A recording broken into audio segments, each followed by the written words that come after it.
Nasa'yo na ang lahat, minamahal kita pagkat nasa'yo na ang lahat, pati ang puso ko. Nasa'yo na ang lahat, minamahal kitang tapat. Nasa'yo na ang lahat, pati ang puso ko. Oh, oh, oh, oh. Ayan. So, nasa iyo ng lahat. Sabi nga ni Daniel Padilla. Ayan. So, nandito po tayo ngayon sa ating Kaiser Health Builder Product Training. So, dito natin matututunan paano mas makakatulong sa atin ang Kaiser and paano siya nag-work. Okay? So, yan. Panoorin muna natin ang isang video about Kaiser.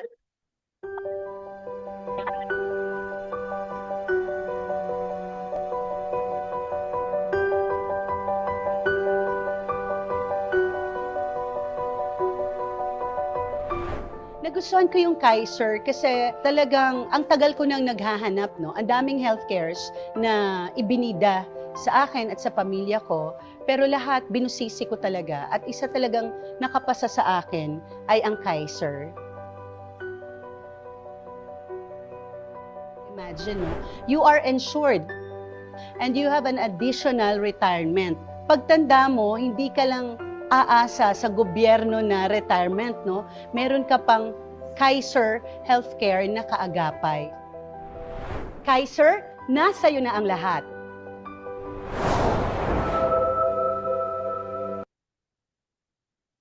So before po na ating product training about Kaiser, so let me introduce myself.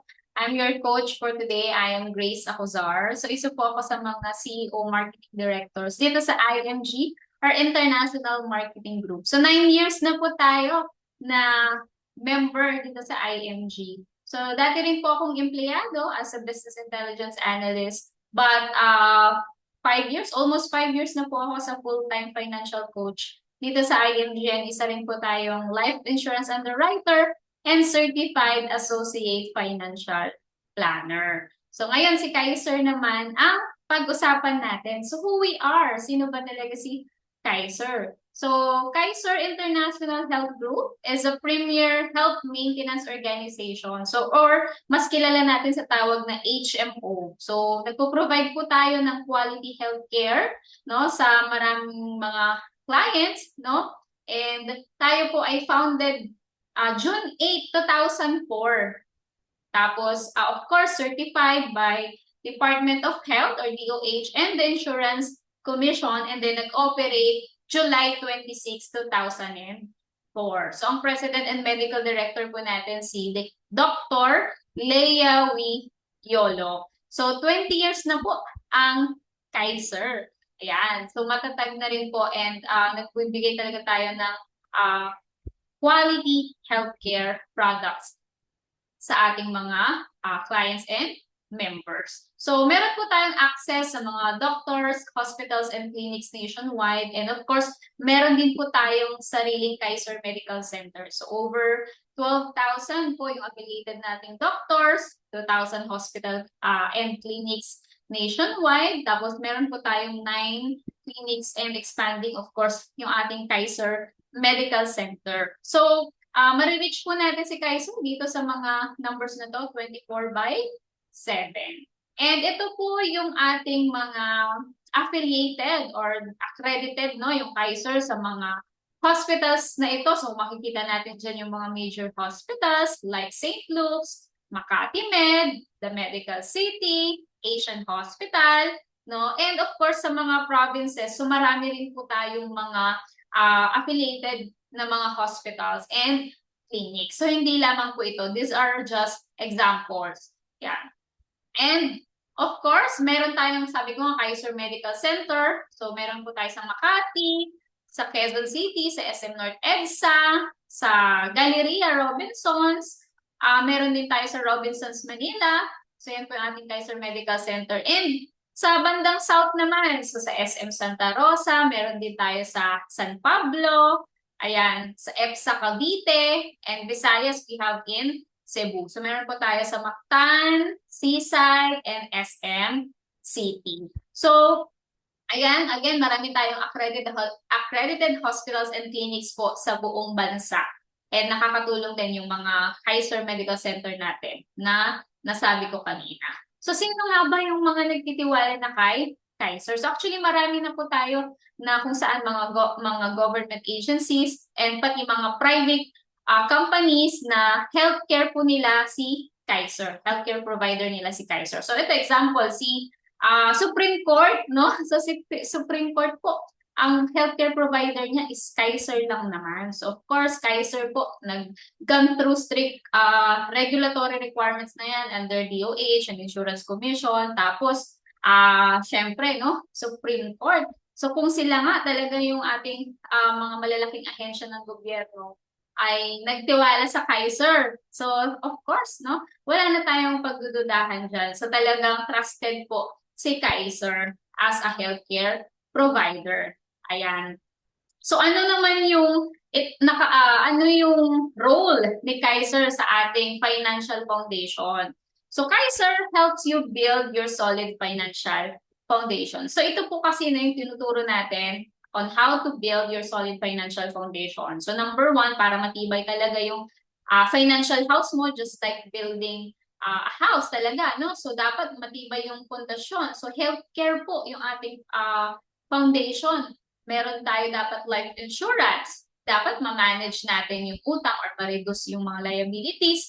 Magkaroon ng emergency funds and yung investment po ang pinakabubong ng ating bahay when it comes to our finances. So si Kaiser po kasi, tinatawag po itong 3-in-1 savings program. Parang kape, no? 3-in-1. So nandiyan na lahat.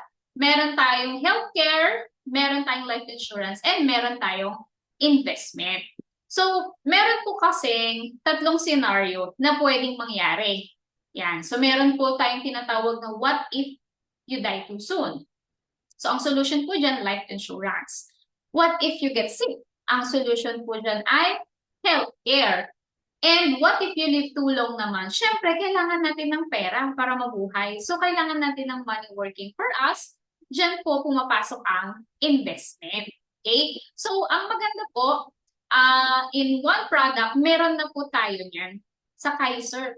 No? So, eto po, meron na itong healthcare, life insurance, and investment. So, number one, syempre, healthcare. So, ito kasi magpo-provide ng ating healthcare or ito yung magbabayad ng ating hospital bill pag na-hospitalize. No? So, kung gaano nga daw ka-komportable yung healthcare situation mo pagdating ng 60 years old, kung kailan hindi ka na nagtatrabaho, nakadepende sa atin yun ngayon. Kaya, maganda magkaroon tayo ditong Kaiser kasi ito po yung magpo-provide sa atin ng healthcare kahit mag-stop na tayo mag-work and lalong-lalo na pag tumanda na tayo. Kasi long-term healthcare po ito. Kasi hindi natin madadala yung ating healthcare from our employment, no? So, let's say nasa abroad ka, OFW ka. So, pagdating mo sa Pinas, wala ka ng healthcare. Ganon din pag ikaw ay nagtatrabaho. So, life insurance naman, dun sa what if you die too soon, this is to protect our family. So, insurance protection po ito na makakatulong sa ating pamilya, especially kung meron kang maiiwan na or ikaw ay breadwinner, meron kang pinag-aaral, may sinusupport ka. So, life insurance po ang sagot dyan. So, dun sa isang if natin kanina, na what if you die too soon. And investment. So, ito yung magbibigay sa atin ng continuous income pag tayo ay nag-stop na magtrabaho and pag talagang nabuhay tayo, pinagpala tayo, nabuhay tayo ng matagal. So again, 3-in-1, meron na po ito sa Kaiser. Life insurance, healthcare, life insurance, and investment. So paano nagwo-work ang Kaiser? So illustrate po natin paano nagwo-work ang Kaiser. So gamitin natin itong K100 plan. So ang Kaiser po kasi is a long-term investment. So meron po yung tatlong period. Number one is the saving period or ito yung tinatawag na accumulation or planting period. Meron tayong tinatawag na extended period. This is from 8th year up to 20th year. Or growing season or waiting time. No? So, syempre, nagtanim tayo for 7 years. Growing season, 8th year up to 20th year. And 20th year, dyan po yung maturity or harvest season na tinatawag. So let's say for example, ang plan natin is K100. Nag-start tayo at age 22. No? So ang contract price nitong K100 plan, so ito kasi yung ating bestseller, no? So contract price po nito is 411,750 pesos. Ang annual payment po nito ay 58,821. Ang monthly po nito ay 5,882. So kung mapapansin nyo, kumbaga discounted po ng 2 months yung annual payment. Okay? So if nag-start tayo ng age 22, 7 years, matapos na tayo, and then at age 29, of course, tapos ka na, extended period, 13 years, kaya 7 plus 13, and 20th year, dyan na tayo magha-harvest. Pwede mo na makuha ang iyong investment amount kung gusto mo na siyang i-withdraw. Okay? So, i-discuss natin. Kasi bawat phases po niyan, meron tayong mga benefits sa paying period, extended period, and maturity, meron yan benefits. Okay? So, number 1 is yung ating annual, ayan, so accumulation period, 1st to 7th year, again, yung annual physical exam. Okay? So, madalas yung mga OFW, di ba, kahit bago mag-work, bago bumalik, kailangan nila ng physical exam. Ganun din naman yung mga nag-work dito sa Pinas, kailangan din ng exam. So, ito yung tinatawag na APE or overall check-up. So, annual physical exam. So, ito yung covered. Physical examination, chest x-ray, fecalysis, blood count. So, basta yung mga ginagawa pag tayo nagpapamedical. So, covered po yan. So, sa first 7 years, libre po ito. And, dental benefits. So, unlimited dental check-up, unlimited simple tooth extraction, unlibunot, cleaning, yung prophylaxis, ayan. So, kasama din po siya sa ating benefits. Okay? So, meron din po tayong, ito na yung tinatawag natin, meron tayong benefit limit na pag tayo ay na-confine, so up to 60,000 po babayaran ni Kaiser. So, dito po sa plan na ito, sa Kaiser na K100 plan, so meron po tayong annual health benefit limit or coverage na 60,000 per year. Ang ano lang dito is dapat mabayaran natin after full payment of the first year. So kung naka-annual tayo, so automatic cover tayo, I mean, pwede natin siyang magamit agad. So kung naka-monthly tayo, so kailangan matapos muna yung 12 months. Okay? So ito nga, must be paid first year premium to avail yung APE kanina. Yung libre po yung hindi siya nababawas sa 60,000. So kailangan lang maka-1 year muna tayo para ma-avail yung APE, dental, and yung basic health benefits. Okay? So, another benefit na meron tayo is the term life insurance. Actually, ito po ay hindi lang sa paying period. So, from first year, kung kailan tayo nag-start, hanggang 20th year po, hanggang maturity, covered po tayo ng tinatawag na term insurance. So, yung life insurance coverage po natin, depende siya sa plan. So, sa K100, that's 450,000 po. Ang ibig sabihin niyan, pag namatay po ang policy holder or member, makaka-receive po ang beneficiary, ang pamilya, kung sino ilagay sa beneficiary list, ng 450,000. Accidental death and dismemberment. So, pag namatay ang member due to accident, doble po yung 450K, magiging 900,000 po yung marireceive ng family or beneficiary. Pag naman naputulan ng mga bahagi ng katawan, so meron po yung kaakibat na presyo, na price. Okay? Waiver of installment fees due to death. Okay? So, ibig sabihin po nito, let's say, nandun pa lang siya sa 3rd year, nakabayad na siya na 3 years. That means meron pang natitirang 4 years. So, if namatay ang policy holder, nakaka 3 years pa lang, waive na po yung installment fee, yung remaining 4 years.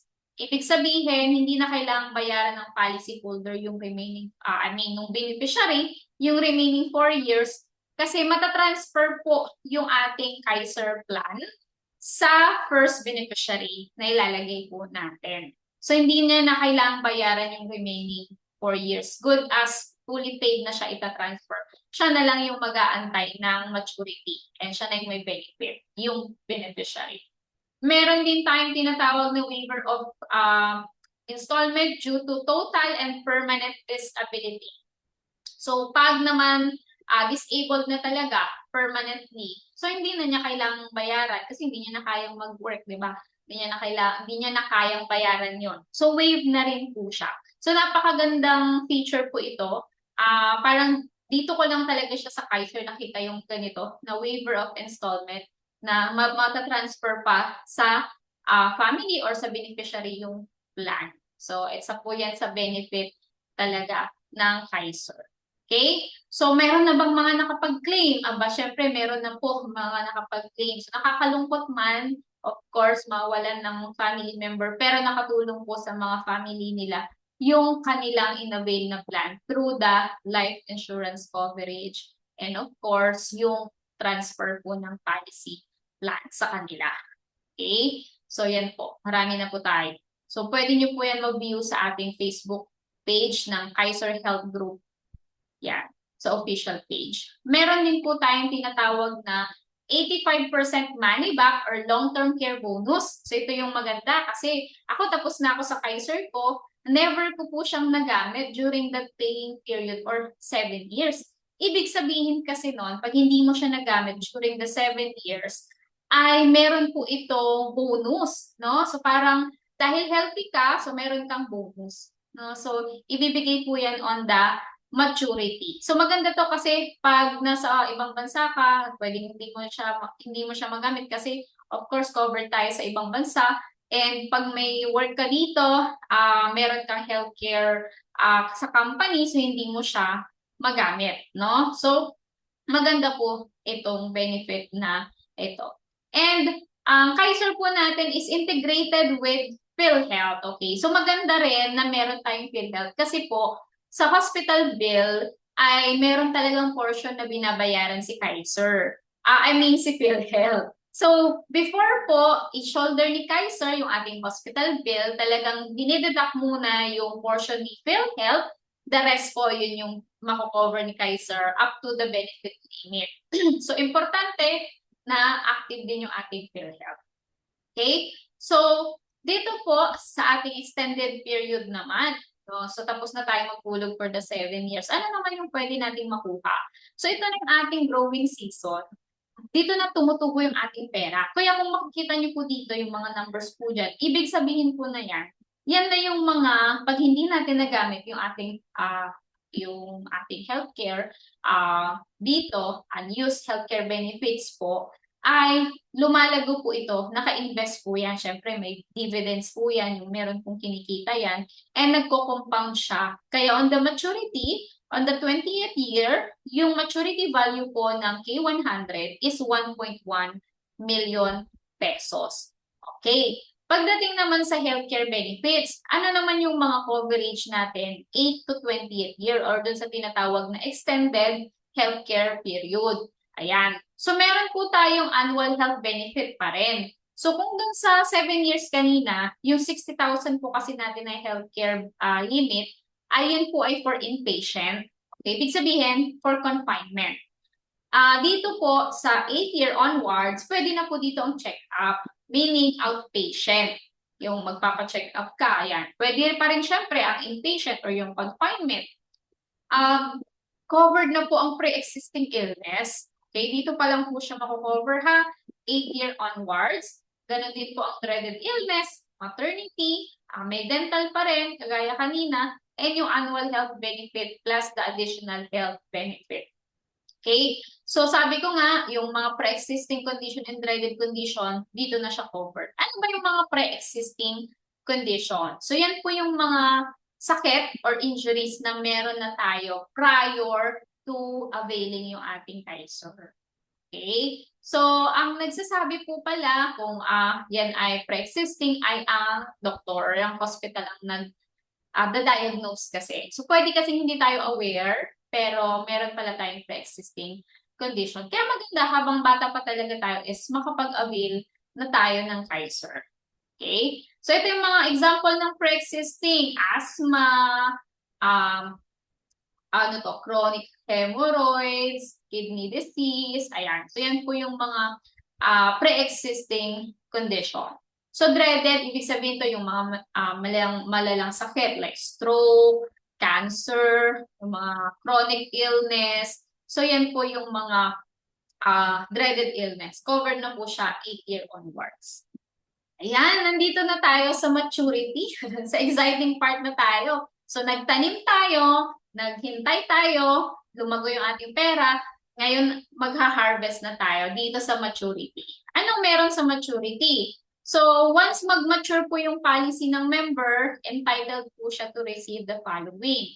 A long-term care benefit value, ito yung mga, ito yung unused yearly health benefits, yung mga nakita nating numbers kanina, additional yearly healthcare benefits, and long-term care bonus. Yan yung pag tinotal natin, 1.1 po siya if hindi natin siya nagamit. Okay? So, another benefit natin, dito na po tayo pwedeng mag-withdraw. Kasi di ba pag harvest is pick mo na siya. Pwede mo na siyang kainin. So, long-term kasi itong Kaiser plan, I mean, long-term investment siya. So, hindi natin siya pwedeng galawin habang nasa 7 years pa lang tayo or basta hindi pa siya umaabot ng 20th year. Pero by the time na mag-mature po siya, bibigyan na lang tayo ng option kung i-withdraw na ba natin siya in full. Meaning yung 1.1 mo kanina is i-withdraw mo na siya in full. Or kung gusto mo, pwede ring ipatago mo lang kay Kaiser, nandun pa rin siya sa Kaiser account mo and dun lumalago pa rin siya ng mas lumalago.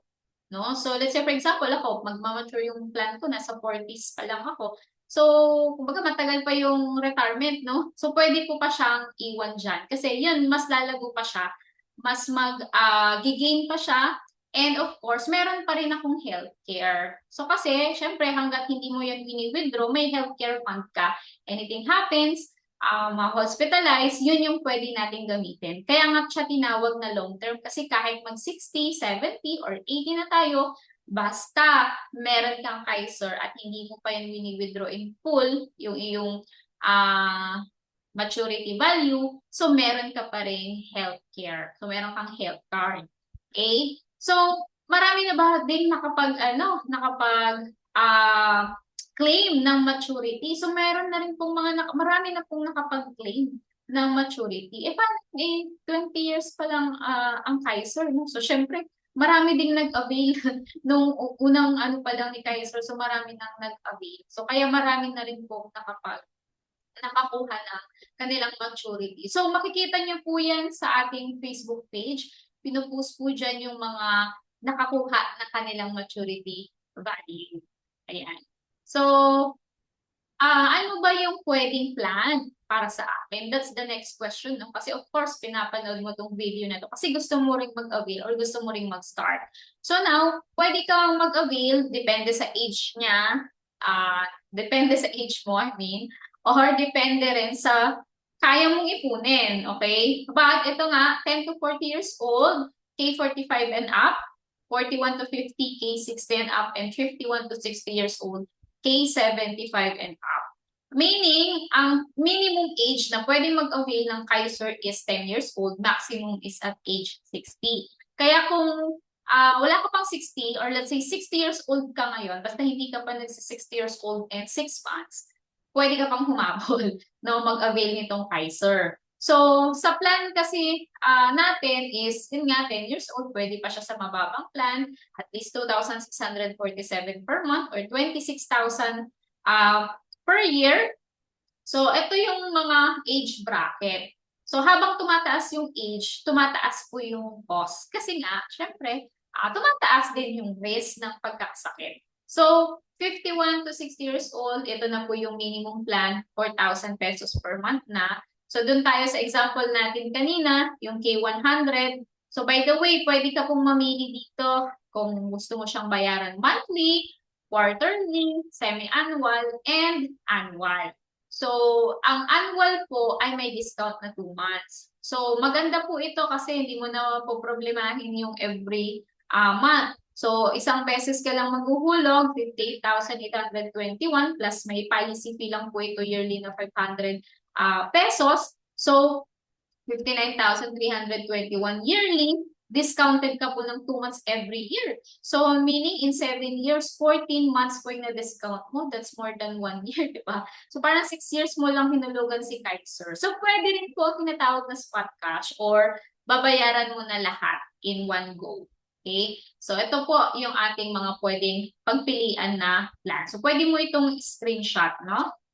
Okay? Ayan. So, pagdating po sa pag-a-apply, so mag-fill out lang po tayo ng form. So, meron naman tayong online. Kaya kahit nasa ang lupalop ka ng Pilipinas or kahit nasa ibang bansa ka pa, pwede kang mag-avail dito. Kasi marami na po tayong mga Kaiser plan holders even outside the country. So, mag-fill out lang tayo ng form. Of course, yung details mo para makuha natin kung ano yung gusto mong plan. So, bibigay niya rin yung mga benefit na meron and mamimili lang tayo kung anong mode of payment yung ating kukunin, no? So, yung ating gustong hulugan.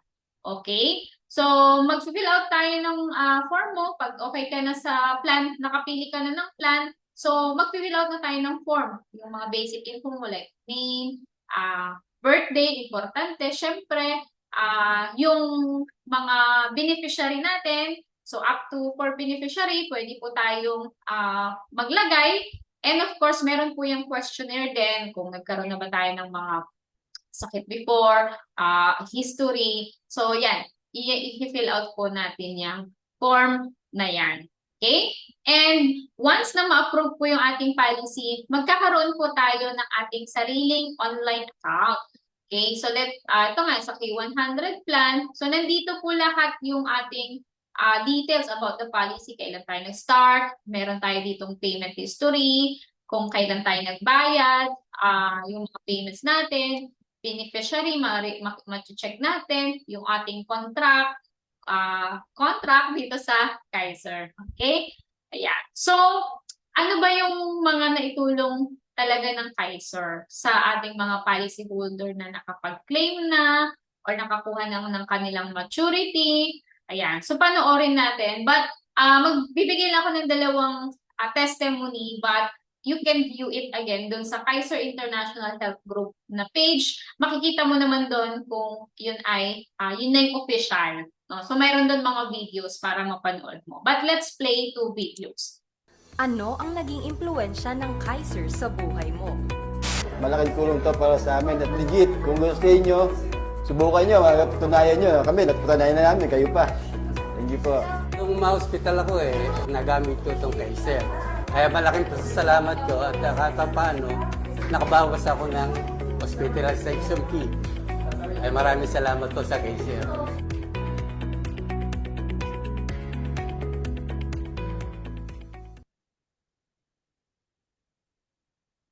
Ayan. Future-proof your health. Ano ang naging magandang aral sa'yo ng pag-iipon through Kaiser's long-term care plan? Malaking tulong din po, parang invest ko na rin sa sarili ko, invest ko ulit sa panibagong business. Maraming salamat pala sa Kaiser, sa mga staff dito. Maraming salamat. Yan, invest in your health and in your wealth. So, yan po yung mga testimonies about their claims sa Kaiser. So, napakaganda po ng Kaiser 3-in-1 talaga. So, kung naghahanap ka talaga ng healthcare provider mo at gusto mo talagang ma-secure yung iyong future and yung family mo, so the best decision po talaga is talagang mag-start na tayo ng ating Kaiser habang kaya pa, habang nag-work pa tayo, kumikita pa tayo.